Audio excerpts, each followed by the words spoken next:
Welcome to Harry's Hook. I am a journalist, big fan of boxing. I've written published articles on it. I also train and spar.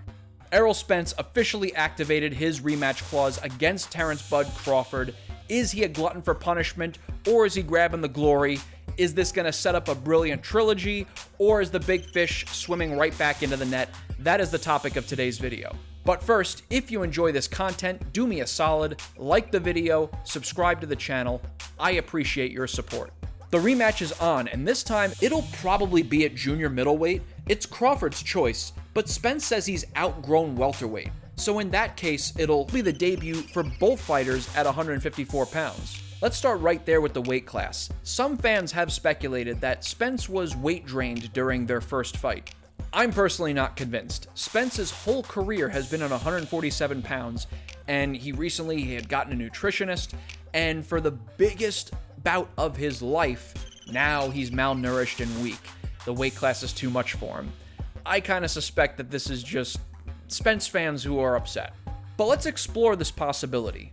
One of the biggest issues for Spence in that fight was the fact that Crawford was just so much more athletic than him. Quickness, reflexes, strength. But let's go ahead and assume that he was weight drained. That could certainly have an effect on the gap in athleticism that we saw. But the thing is that Spence has never been the same kind of explosive athlete in the ring as Crawford.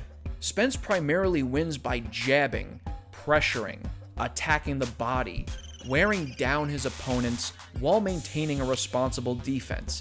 His gas tank really has always been more of a factor than his explosiveness.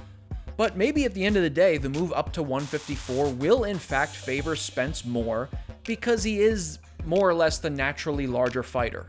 Now, if Crawford had cracked Spence with a big shot in the first, second, or even third round, then maybe I could say that Spence just got caught, that this kind of thing happens in boxing, and that if he just tightens up his defense, makes a few adjustments, things can change.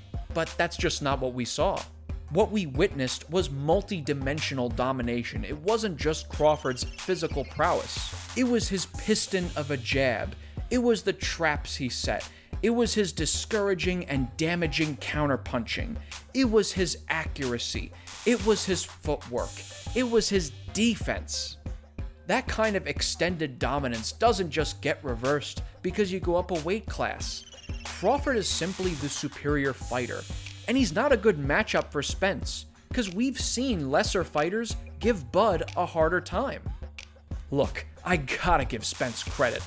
The fact that he even wants this fight again just goes to show how much of a true warrior he is and the fortitude of his competitive spirit. He really deserves the respect of all boxing fans. But this rematch is a mistake for him. There's a lot of good fights that he can still make. And honestly, as far as a prediction, I wouldn't be surprised in the slightest if Crawford wound up getting the knockout even quicker in the rematch.